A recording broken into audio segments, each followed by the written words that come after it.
going on, everybody? Welcome to another episode of the Linc'd In Podcast, where we talk about everything Eagles, keeping you guys linked in on everything that you need to know. Got a jam-packed episode tonight. What's going on, Driscoll? But guys, before we start the show, it's hard to put into words, but I'm obviously having a heavy heart because of the events that took place this week in the world, with the elementary school, Rube Elementary School in Texas, and all the children that were lost and the teachers. I think it was around over 20 people. It's just tough to see. It's tough to see this stuff happen. And it's when you see stuff like this happening in the world, it's just really hard to digest. And it's hard. The hardest part about it, along with, seeing people's losing their children, losing their families are just being destroyed. You know what? Any parents should not be scared to be sending their children to school. That shouldn't happen. Another thing that shouldn't happen is, there's such poor leadership in this country when it comes to, seeing how much violence is in the world and not really taking any action. People losing their lives. People are just saying, oh, it's sad, whatever. We need change. We need this. We need to do that. But there's never any action behind it. People just say stuff for PR. They don't really care what's going on in the world. And you know what? At the end of the day, that absolutely disgusts me. So to get my mind off of that and, all the other stuff that's happening, we're going to have a great, fantastic show tonight. I'm going to bring in my co-host, Lindy. What's going on, Lindy, man? How you doing tonight? Yeah, as much as you,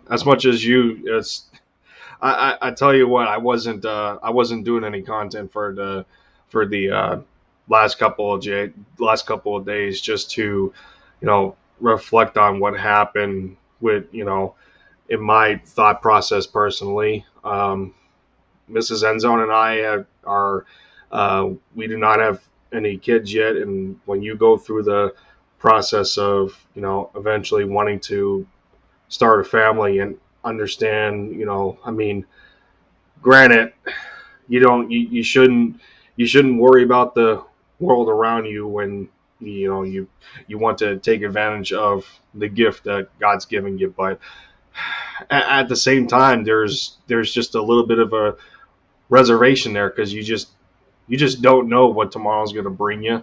And it goes in a positive light and it goes in a negative light at the same time. So it's like a catch-22 in some cases, especially when stuff like this happens. I don't understand it.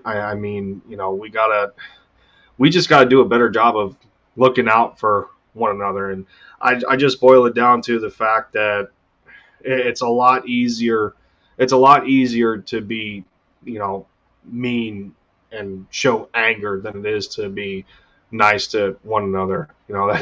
I guess, it goes to say nice guys finish last. Well, sometimes that's the truth, because there's cases where it's hard to bite your tongue, and it's hard to, it's hard to turn the cheek and put on a smile when you got somebody opposing that. But right, absolutely. It's just, you just gotta keep going, man. Love wins. And, more people have to understand that. Yeah, that's definitely a great way to put it. But we're going to go ahead and get started tonight, guys. We got a lot of good stuff to go over. First up, front office frenzy with the Philadelphia Eagles, as Andy Weidl is heading to the Pittsburgh Steelers. He joins Omar Khan as the new assistant GM in Pittsburgh. So, congratulations to him for the promotion and everything. Andy first came to the Philadelphia Eagles in 2016. He was a part of the scouting department And he gradually worked his way up, got promoted to vice president of player personnel. And this is a huge loss for the Eagles. This is a huge loss for the Eagles front office because Andy was a huge part of how the way these players were evaluated, especially college players. And we saw how much of a fantastic draft that the Eagles just came off of.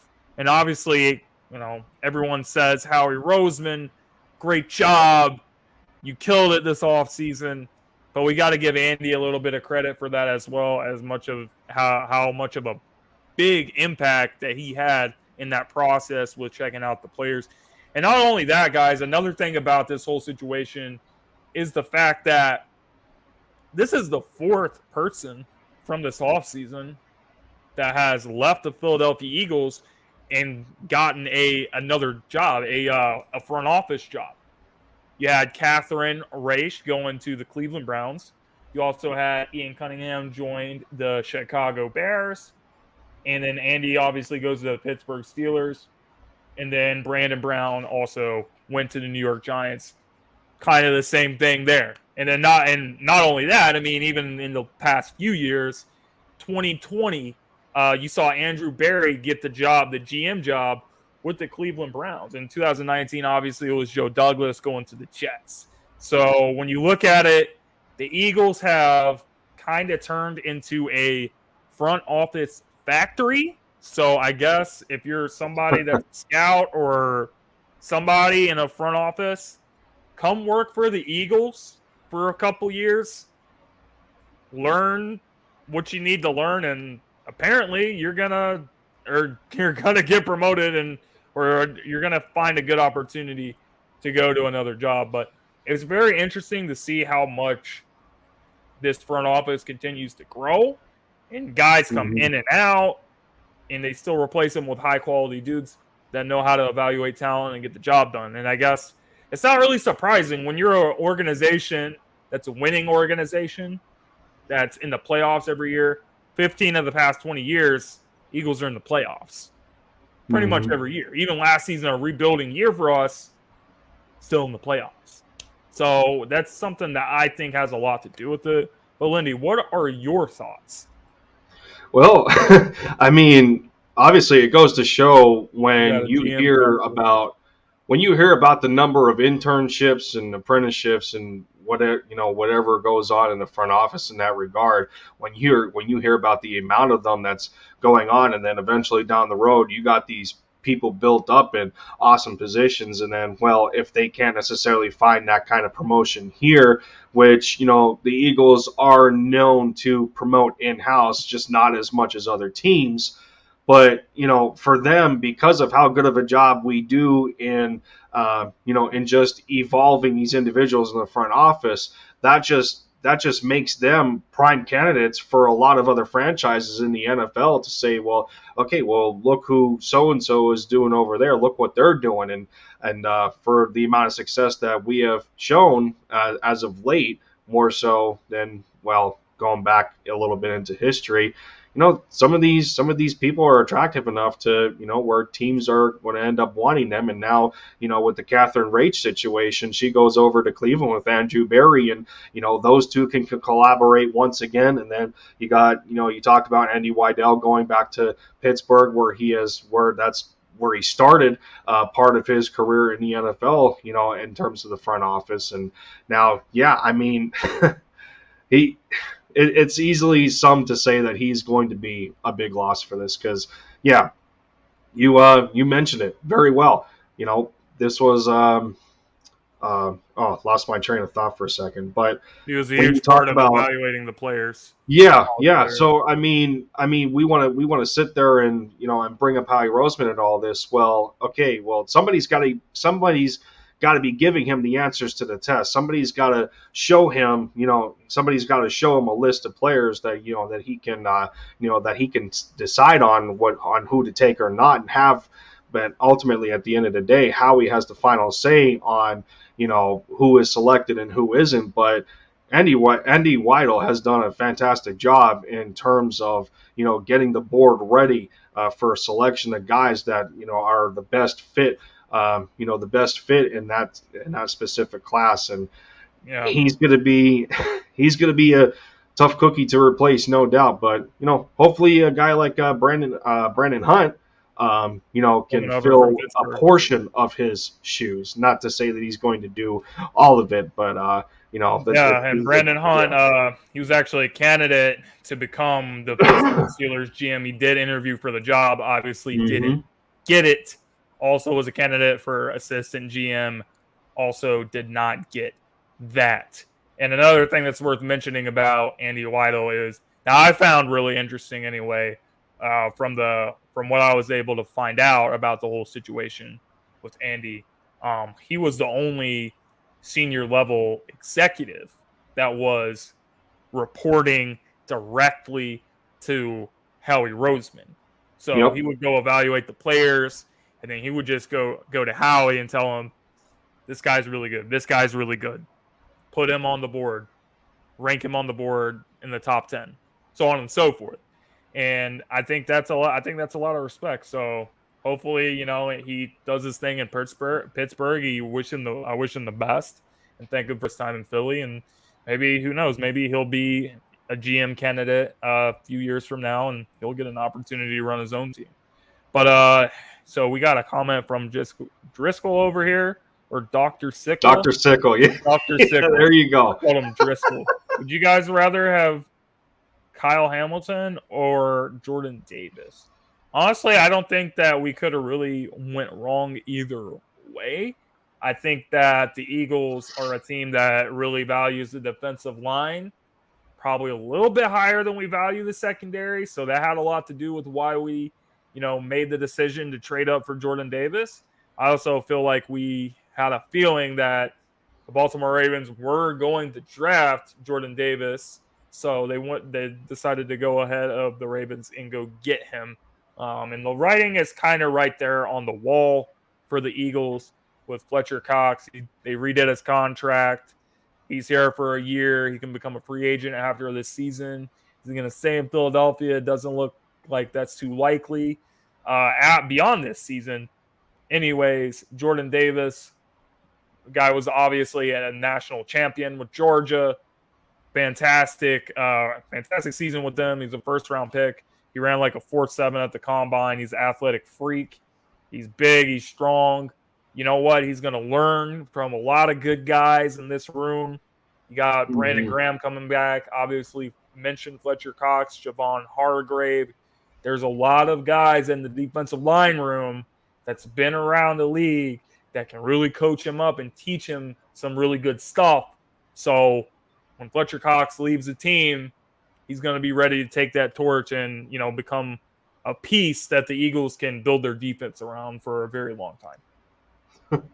I was going to say, too bad this question's in the perspective of us instead of the scouting department in the front office, right? That's what we would have wanted, but, unfortunately, yeah, like you said, man, the Eagles just don't prioritize the safety position the way the way we would want them to. But this has been part of the formula for the longest time, ever since Andy Reid, and really showing Howie Roseman the ropes and team building when it comes to the draft. That the trenches are the first line that you want to address, that you want to get to the level that you want. And well, I mean, it hasn't been a failed process whatsoever, especially how this team has developed over time, and and the players that they got on the offensive and defensive line. It's not all that big of a fail, but yeah, absolutely.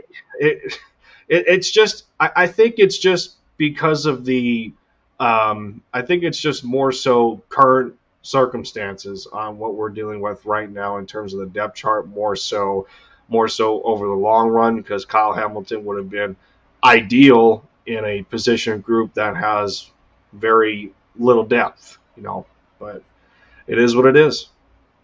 Absolutely, man. And moving on to our next topic, guys. Philadelphia Eagles signed cornerback Jimmy Moreland, formerly of Washington. He started 5 games in Washington. throughout his career. And so he actually does have a little bit of playing experience.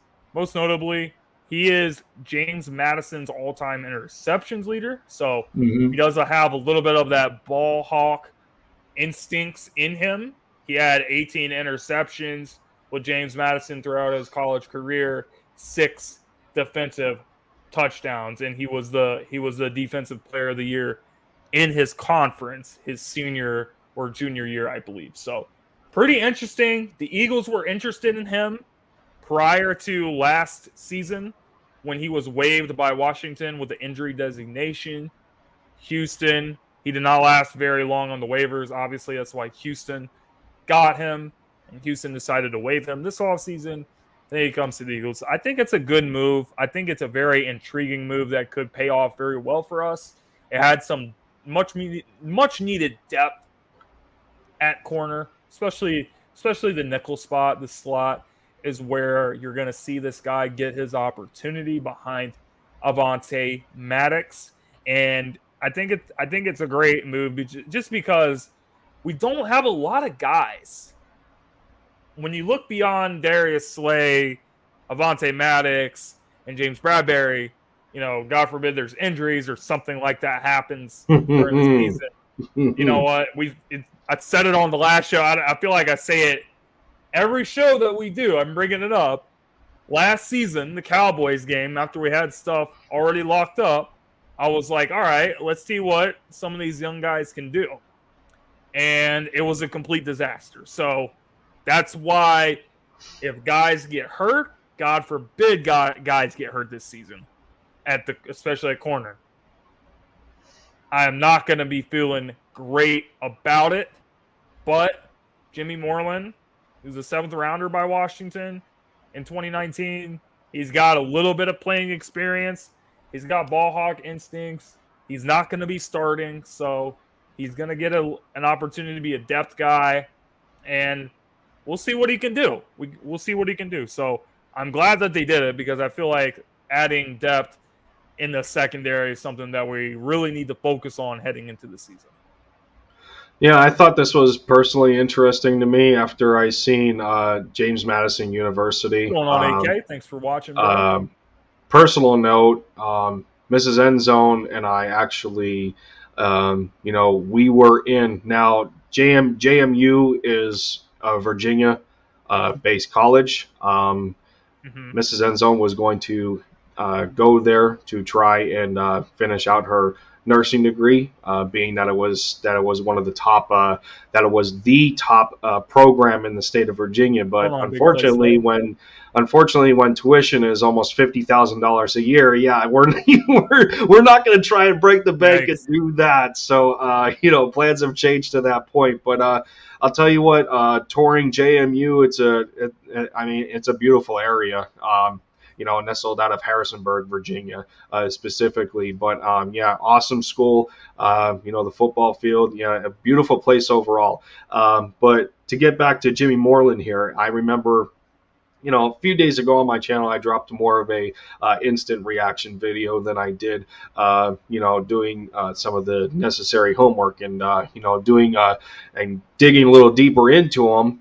We've talked about this corner position for the longest and how long we have prioritized the outside spot. Okay, well, we need at least 2 more outside corners that have starting capability. And, it can't just be Slay. Well, okay, Bradbury gets here. That's good. That's great. So now both of your outside spots are taken care of.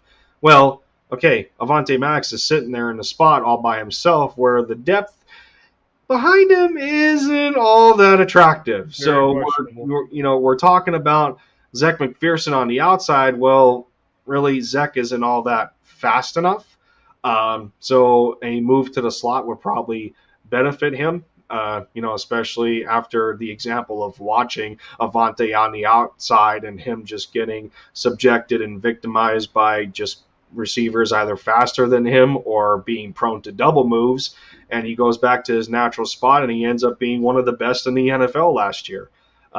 So Jimmy Moreland comes into a spot where he could, he can actually fly up the depth chart and be the backup behind Avonte Maddox because really there's not a lot of competition there.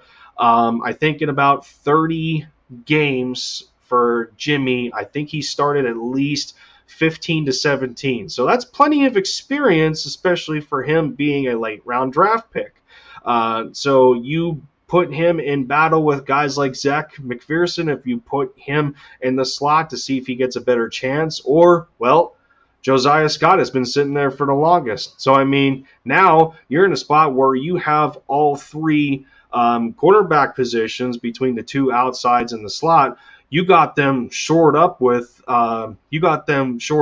plenty of competition, especially when talking about Josh Jobe and Mario Goodrich. When you add those two, as outside candidates, and Tay Gowan, Gary Vincent, the list just goes on and on. But now you got a nice balance of competition between the entire group. So yeah, I mean, waiver wire claim, why not? Take advantage. Yeah, and it's kind of one of those things like iron sharpens iron. I mean, you need to bring as many guys in for competition as possible, because anytime you have competition, it's always going to make the position group better. And I think that's what we're going to see with, not just corner position, but a lot of positions going into training camp and stuff. So it's going to be interesting to keep our eyes on some stuff. Another thing we're going to be keeping our eyes on is the Philadelphia Eagles defense. Notable additions for the Eagles defense this offseason. You obviously bring in James Bradbury the other week.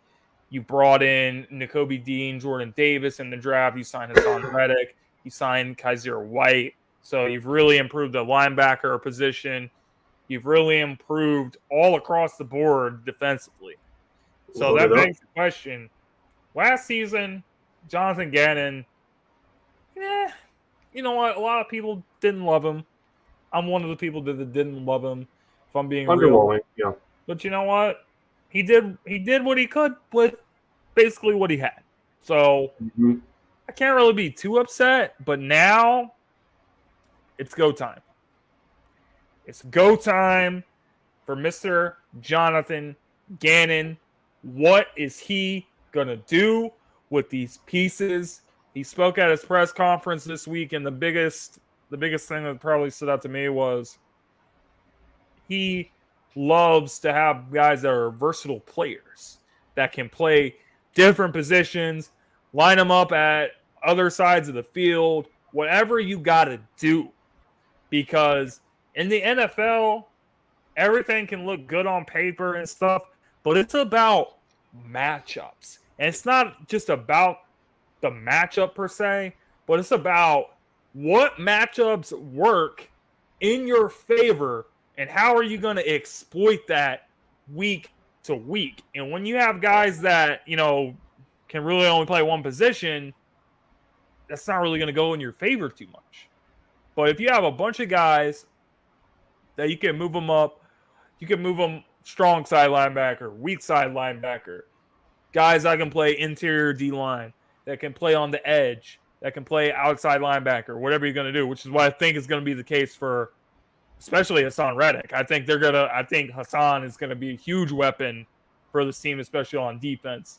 They'll put him in the dirt, they'll line him up at outside linebacker, and he'll do damage either way.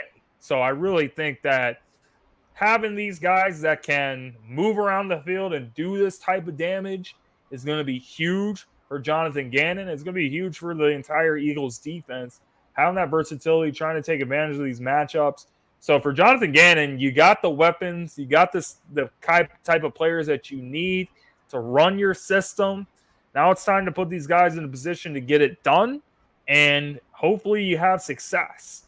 Because if you don't, and you fail with this group, that's going to be an issue. That is going to be an issue for not only me, but probably a bunch of fans. And it's definitely going to be an issue for, is this guy really the dude we want to lead this defense? All those questions are going to be answered this season, I think. Yeah, I mean, last year I kind of, going into this definitely agree with that, Joseph.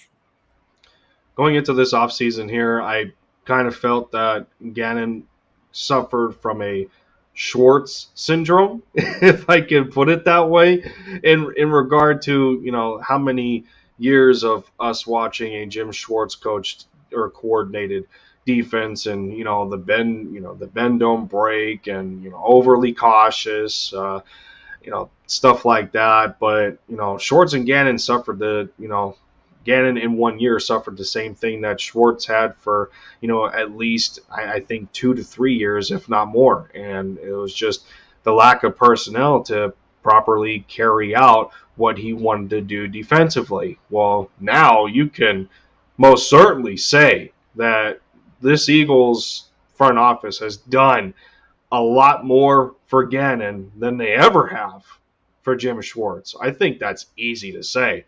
When you bring in a guy like Hassan Reddick, who, the contract that he was given, you're not going to want to take him off the field.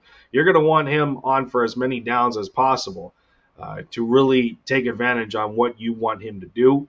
You bring in Jordan Davis, who is going to be tremendous in stopping the run, and hopefully Tracy Rocker can get more out of him in terms of improving his pass rush. You get a healthy Brandon Graham back, who we seen how much of a detriment that was to the D line when he went down week 2 against San Francisco. Especially the run defense. It was a massive loss. Javon Hargrave is coming off one of his best seasons last year. You just go across the board. The linebacking core, Kaiser White, Nakobe Dean. You got some good complementary pieces with TJ Edwards, to where outside of him, a Davion Taylor that can stay healthy, and then the Eric Wilson disaster. Oh, please. Why did I even bring it up? From now on, don't sign any linebackers whose last name is Wilson. Eric Wilson, Zach Wilson. I don't want to, I can't take it. I cannot take it. Just don't do it. But I understand at the same time when you're in a first year and you're trying to bring over as many players as you possibly can to help the rest of the team because of, schematic familiarity. That was the point of Eric Wilson. That was the point of Anthony Harris. Well, Eric Wilson did not last. Anthony Harris is still here alongside helping out Marcus Epps. So, across the board, minus the safety position, but I do have faith in Marcus Epps to take that next step. He has contributed pretty well on a limited amount of snaps. Let's be real about that. But outside of him and Anthony Harris, it's a little bit underwhelming to me, aside from good special teams contributions. But nonetheless, you can't look at this and say that the Eagles have not done their job in giving Jonathan Gannon what he needs to run the defense that he wants to. They most certainly have. Now the question is, what type of defense are they going to actually do?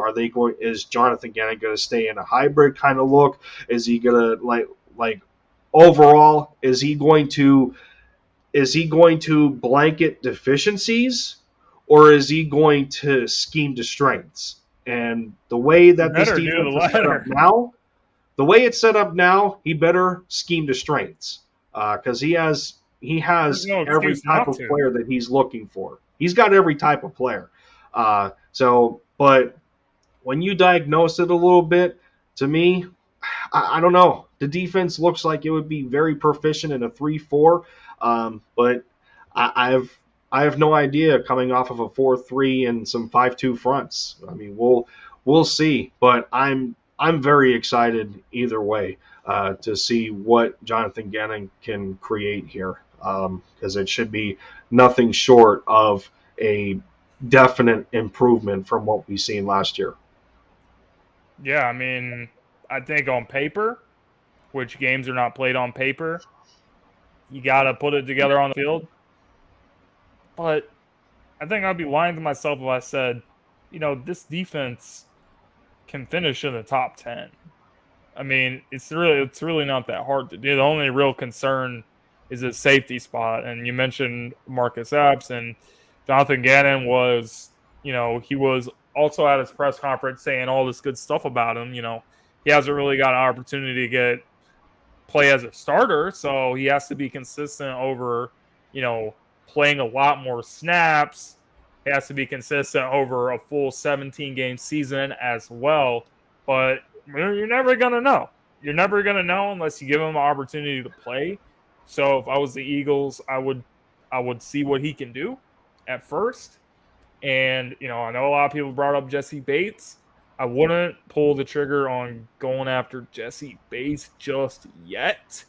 I'm not going to rule it out, though. But I would say the Eagles should monitor the situation with Bates. And then if Marcus Epps is getting cooked, then yeah, go get Jesse Bates. And, maybe he's the last piece of the puzzle of this team. But if he's not, then you know what? Just give him a chance. And, it's kind of like evaluating different guys and seeing how they can fit with the roster going forward. And maybe you draft a safety next year. I don't know. But I feel like he should definitely at least get a chance. Let me ask you this, though. When you watched that press conference with Jonathan Gannon, when you watched that press conference with Jonathan Gannon, yeah. Did you hear anything that came across as a red flag? Because I did. With Marcus Epps? I mean, not with Marcus Epps specifically, but there was a certain question that was asked to Jonathan Gannon that came up as a red flag to me. What was the question? Do you remember it? What was the question?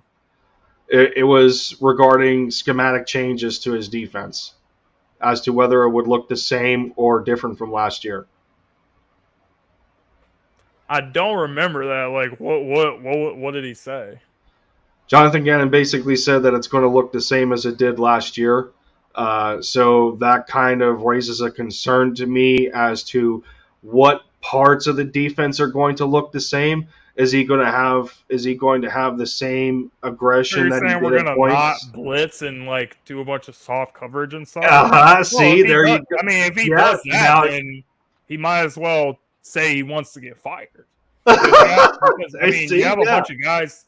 You have a bunch of guys here now that can actually do a lot of interesting things for your defense.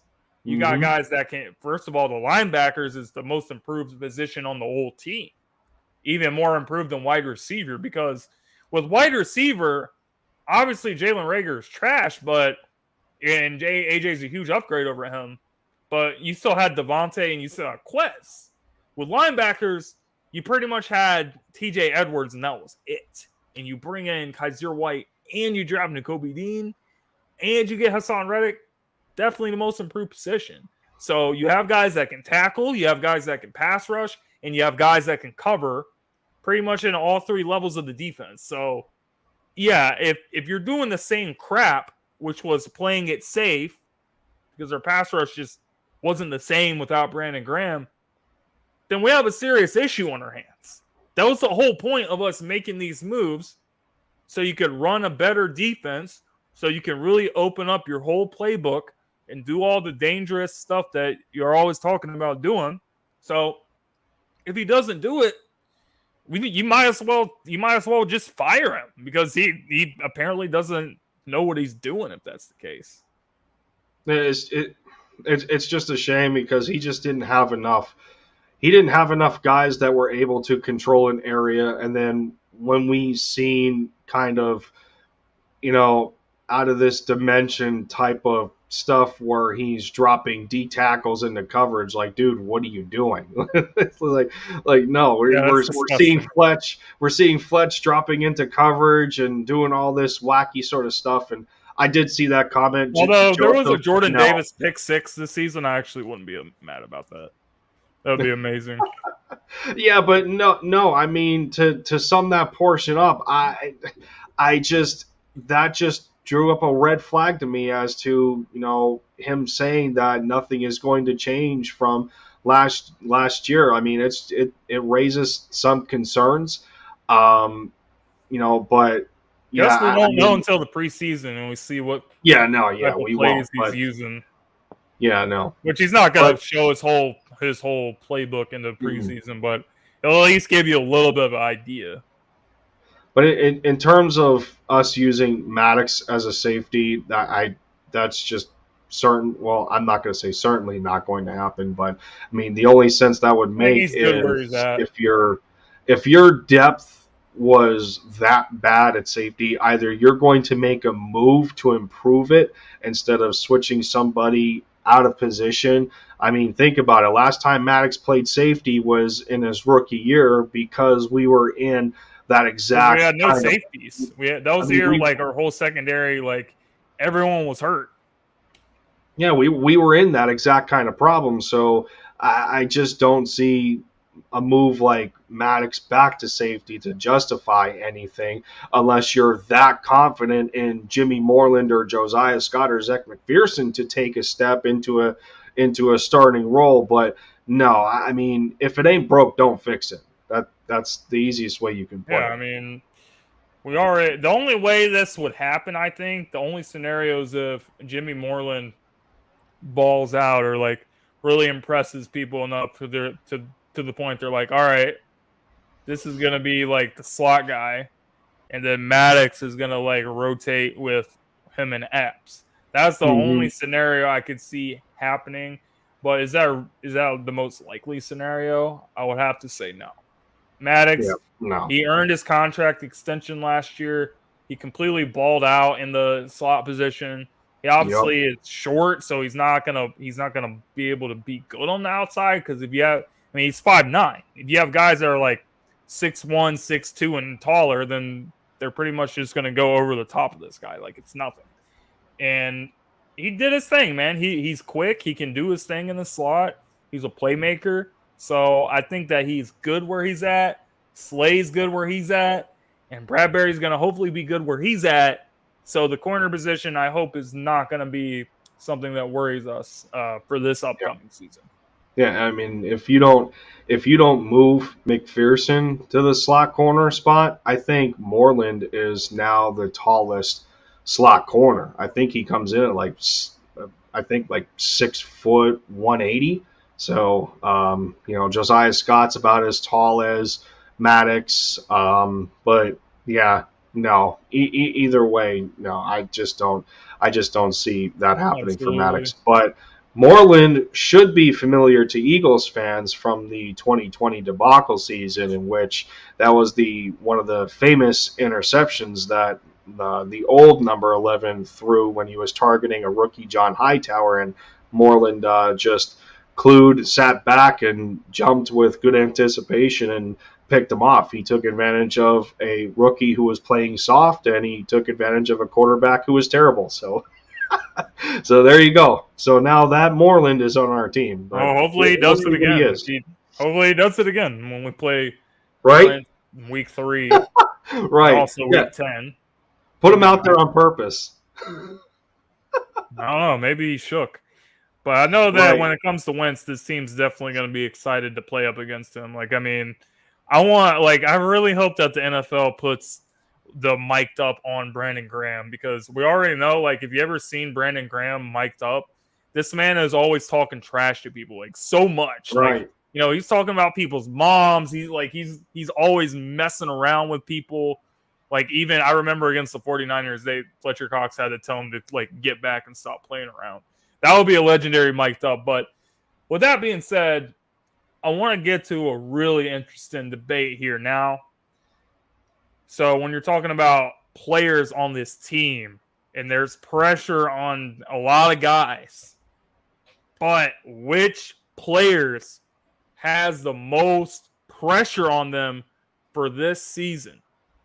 This is a good question, man, because it depends on how you define the pressure. I think that someone could say Jalen Reagor, but do people really have the expectations of him to be really, really good? I don't think so. I think that, he's in a situation where he could excel because of the amount of people that don't believe he's going to do anything. Kind of like a Nelson Aguilar situation. Can he do that? We'll see. But if I had to make a prediction or if I had to say which one I think is under the most pressure, I think it's Miles Sanders, man. And I think that this is the year that we need to see the Miles Sanders that we've been wanting to see. He has to step up. He's in a contract year. I just don't know what has happened to him. I mean, not just injuries aside. I remember Miles Sanders being a lot more dynamic in the passing game his rookie season in 2019. You know, he was catching passes out of the backfield. He was catching wheel routes, going down the sidelines, doing a whole bunch of crazy stuff. And then 2020, he kind of he had a lot of issues with dropping passes. And then last season, there was injuries, there was fumbling issues, there was all kinds of stuff. Miles Sanders, you're in a contract year. So even if you don't resign with the Eagles, which I don't think is going to happen, I just don't think it's going to happen because we're not a team that really values running backs at a high level. I think after the DeMarco Murray debacle, that's when we said, hey, you know what? We ain't doing this crap anymore. It should have never happened in the first place, but that's another story. So I don't think they're going to pay Miles Sanders a big amount of money, but someone else will pay him a big amount of money. Some team with a lot of cap space that's just looking to spend it, like Jacksonville, maybe a reunion with Doug Peterson. You know, I just think he has to perform for his future and for his own personal gain. So I feel like Miles has to come in and have a breakout season this year, or he might just end up bouncing around the league on a bunch of cheap one-year deals. And I'm not sure that's something he wants to do. Yeah, as of recently, you know, the Eagles just don't like you just talked about the value, and you know, it's not as a top-heavy perspective anymore.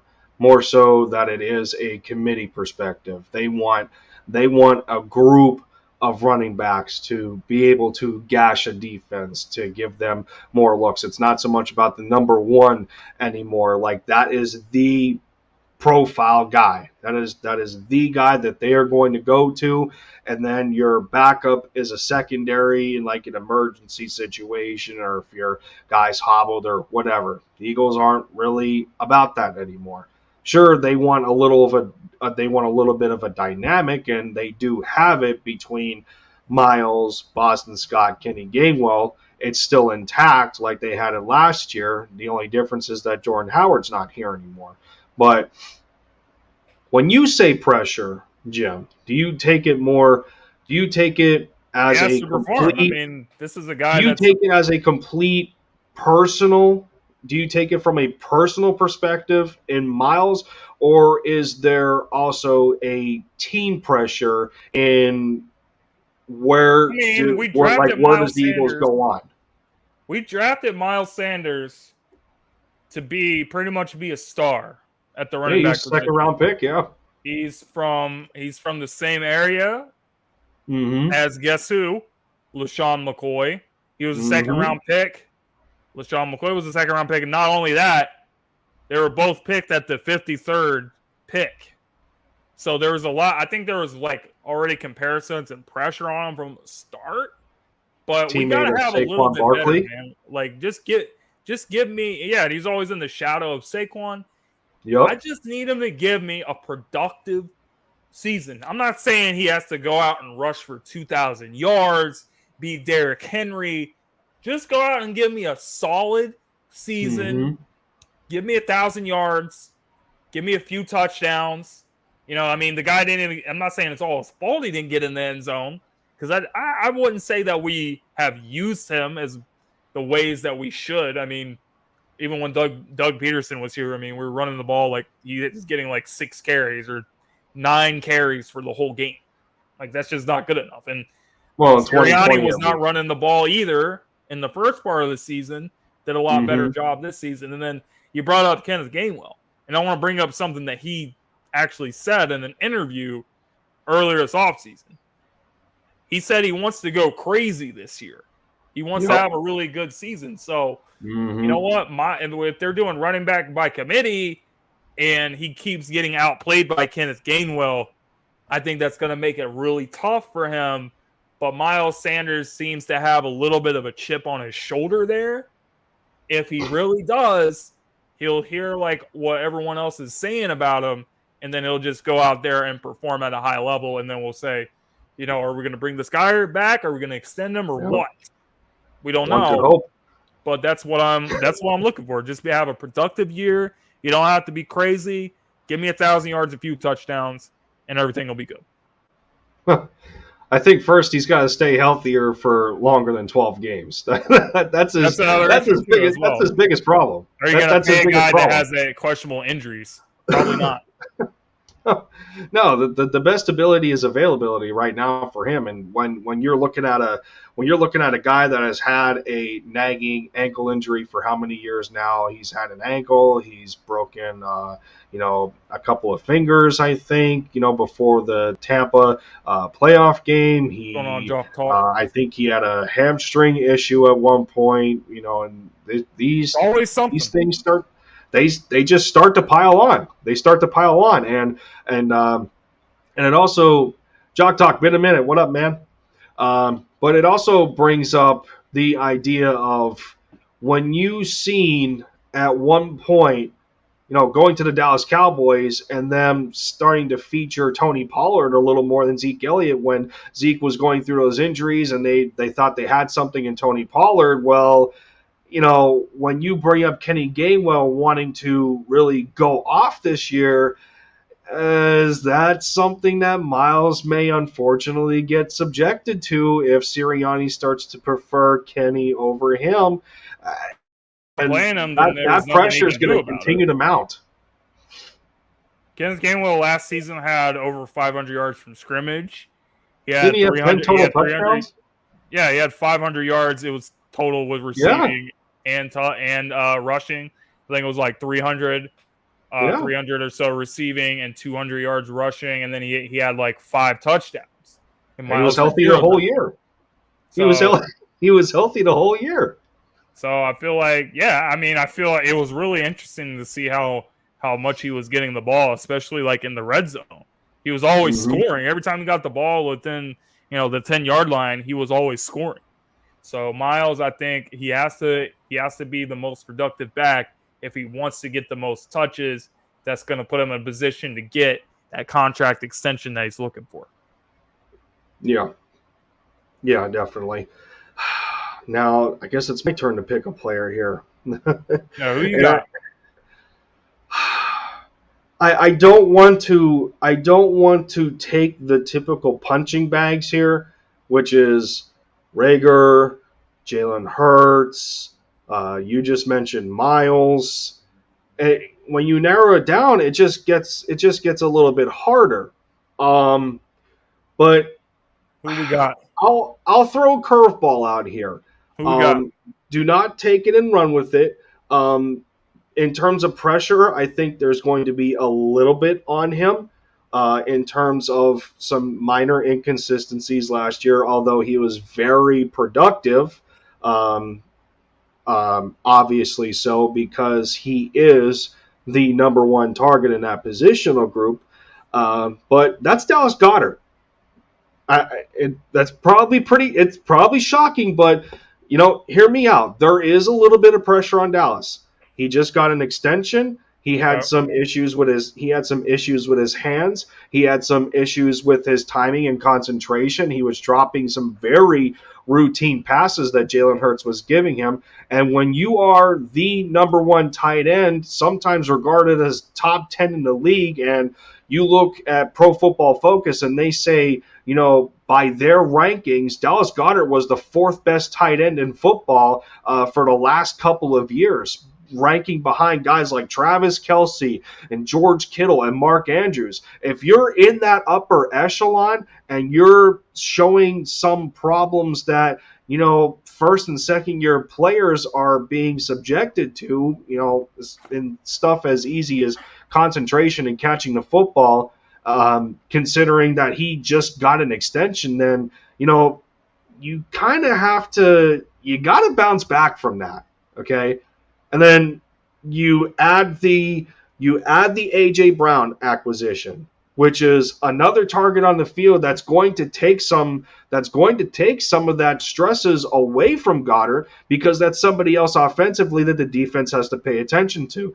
So therefore, it should leave more opportunities for Goddard to get open, hoping that he doesn't drop some of these passes and Hurts hits him in time. But you bring in Grant Calcaterra, who is another player that has a connection to Hurts. Now, this isn't me saying that Grant Calcaterra is going to give him competition for the number one spot.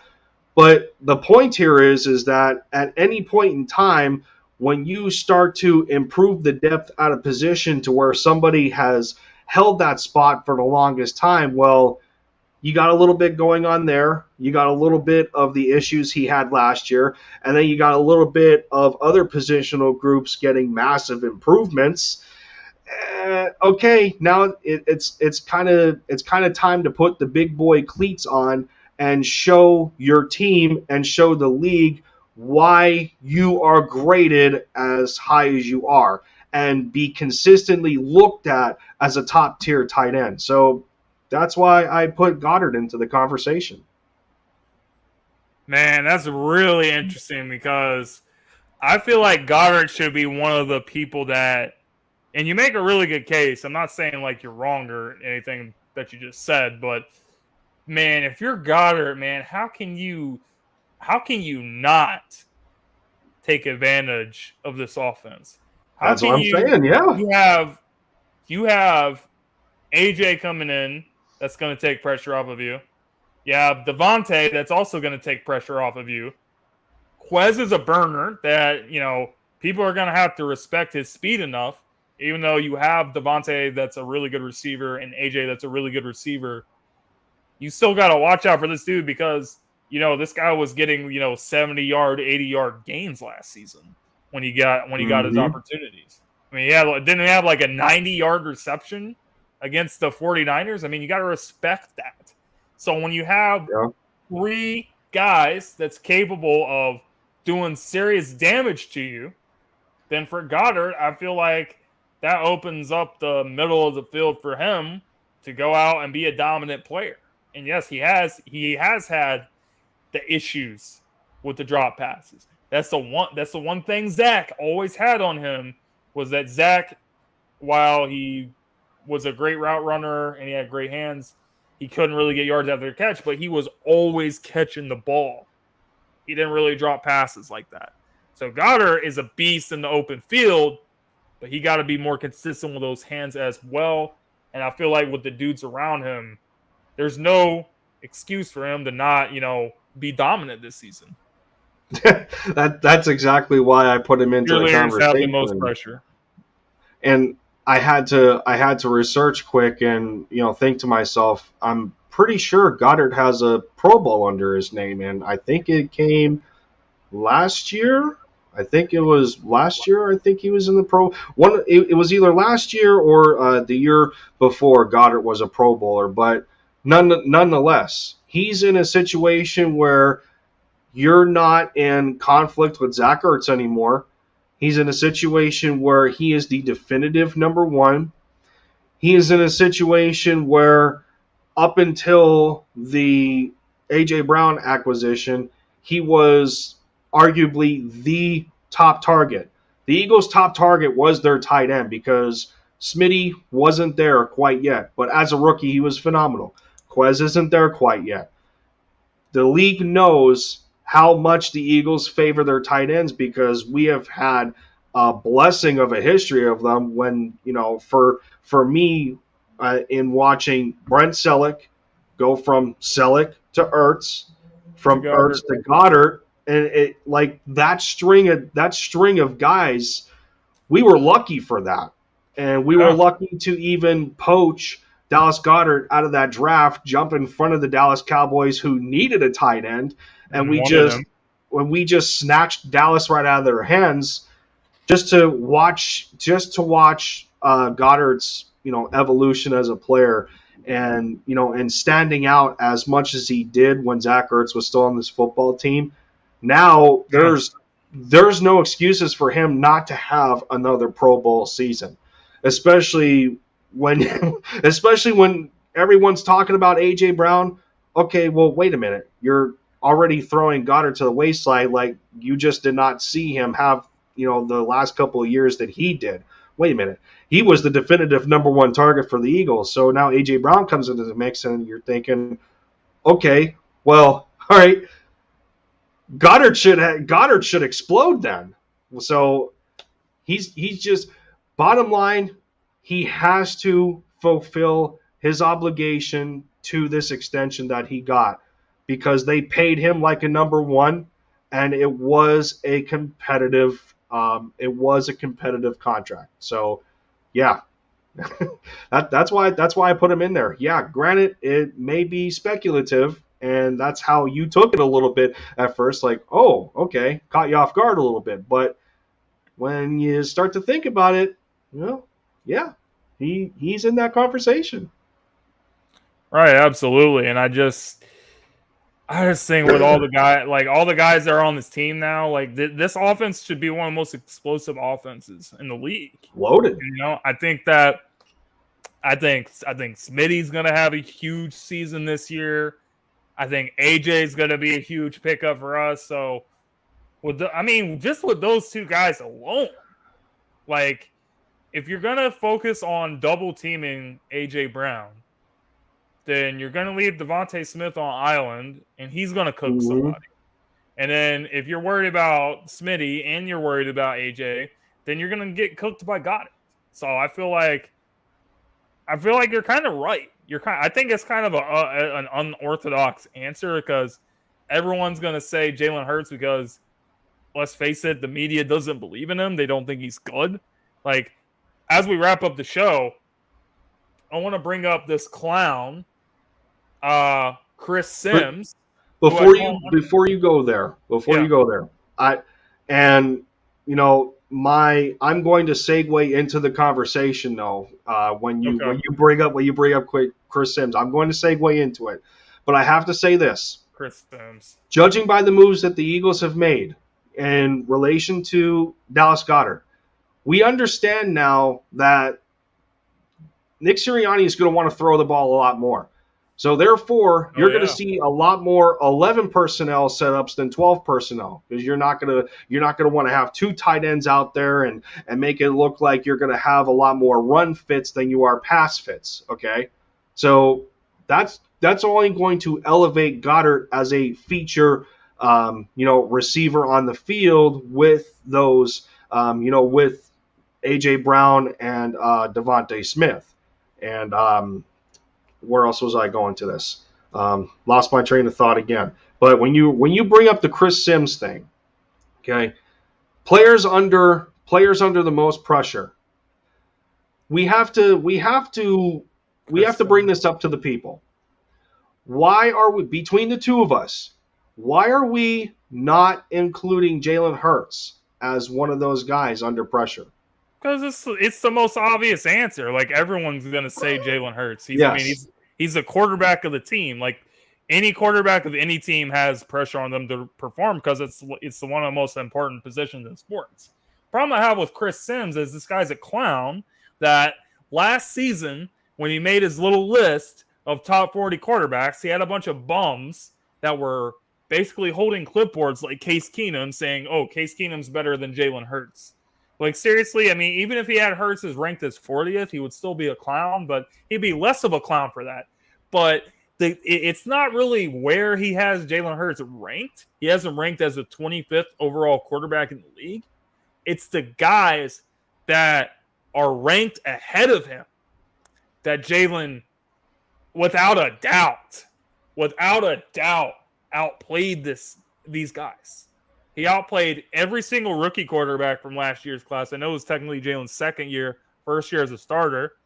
Had a better season than Zach Wilson, had a better season than Trevor Lawrence, who was ranked ahead of him. Daniel Jones was ranked ahead of him. Are you kidding me? Daniel Jones? Daniel Jones, the guy that was literally about to score like a 99-yard touchdown, and he tripped over his own 2 feet. Like, you're putting this clown in front of Jalen Hurts when Jalen Hurts had a better season than him. This is a bunch of crap. This is a bunch of crap I just don't understand why NBC Sports continues to give this clown a bunch of airtime. Please get him off the air. He doesn't know what he's talking about. He knows nothing. The only thing he should be known as is being the son of Phil Simms, who was a boring NFL color commentator, which thank God they replaced him with Tony Romo. Even though Tony Romo's a Cowboy, I got to give him credit as being an analyst. Yeah. This guy stinks. Please get him off the air. He doesn't know what he's talking about.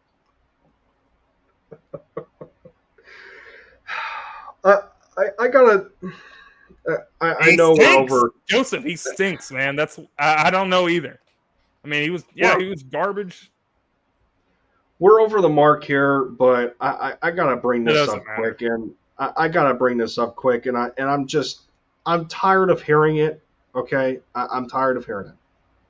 It's not about Chris Simms. It's about the expectations and what we're looking for Hurts to do. And apparently Hurts has to be Patrick Mahomes or he's not going to get any respect. No, he doesn't. But that's according to the media, he does. That's what they think. Well, you can't do that. Why the media is full of crap. Why does it have to revolve around his arm talent? Like his arm strength. When they say arm talent, arm strength. No, he's not a Pat Mahomes. He's not a Justin Herbert. He's not a. I'm not gonna bring his name up. You can still make the throws you need to make in the NFL, though. People that say he doesn't have NFL arm talent don't know what they're talking about. We've seen him make tight window throws. But okay, well, all right. Sometimes you need to make those tight window throws. Sometimes you don't. My problem is that it's not about his velocity per se, but when people keep bringing up arm strength, it's not about his arm strength. It's about accuracy, which he has displayed some of it. People want to act like he had a completion percentage under 60%. And if I recall, Hurts' last year was about 62. And okay, all right, now, without contextualizing, which, okay, take of it what you want. But let us remember the 2017 Super Bowl run when Mr. He Who Should Not Be Named Anymore was our quarterback that was looking like an MVP. What was his completion percentage? It was barely above 60%. Hurts had a better completion percentage than we know who did. I'm pretty sure he was under 61 and Hurts was around 62. Okay, I get it. And you can talk about the fact that, Hurts has thrown more screens, he has done more this, he has done more that. But when you try and put Hurts on a pedestal in the fact that he's only 23 years old, he's only going into his second year as a starter, this is only his second consecutive year of being in the same offense, the same verbiage, the same 60.2 everything. In 2017. 60.2. So you're right. Like barely over 60. Hurts was at least 62 last year. Okay, I get it. That's without context. But the point of it is a lot of it more so revolves around Hurts' timing and anticipatory skills. That's his biggest problem. Outside of his capabilities of reading a defense and going further past his first read and progressions. If he cleans that up, you're smooth sailing the rest of the way. Right. I feel like the biggest problem. What's going on, man? The biggest problem for him was, in terms of making those anticipatory throws, you got to get better at that. But I feel like having a guy like A.J. Brown, who you can depend on to go up and go make that play for you. Whereas you had Devontae Smith, but if teams were double teaming Devontae Smith and leaving Rager on the island, he was getting thrown on the ground. So now you have a guy that's going to be able to make those big type of plays. And I think with AJ coming in, I think that he's going to have a Jamar Chase effect on the team, because when you look at Jamar, his relationship with Joe Burrow, Joe knows, hey, you know what? I played with this guy before. I know what we can do together. I'm just going to throw the freaking ball up and tell him to go make plays. And that's what Jamar did last season. And they went to the Super Bowl. So I feel like he's going to have that impact on the team. I think everyone's going to, benefit from A.J. Brown being here, especially Jalen Hurts. But yeah, guys, that's pretty much what I'm looking at for this season. Yeah, but let's not center it around the quarterback. First 2 years, yep. Well, let's not center it around the quarterback, please. Let's not do it. I mean, this is a complete collaborative effort between the head coach, who's the play caller, the offensive coordinator, the quarterback, and the quarterback's coach. If you have one bad apple in that group, and it is by far not solely Jalen Hurts, then the dominoes are going to fall. I mean, we gotta know what Brian Johnson is doing in helping him, especially when you're hearing reports of Hurts training elsewhere and going to Miami and SoCal and working with Tom House and speculating and him working with Tom Brady supposedly.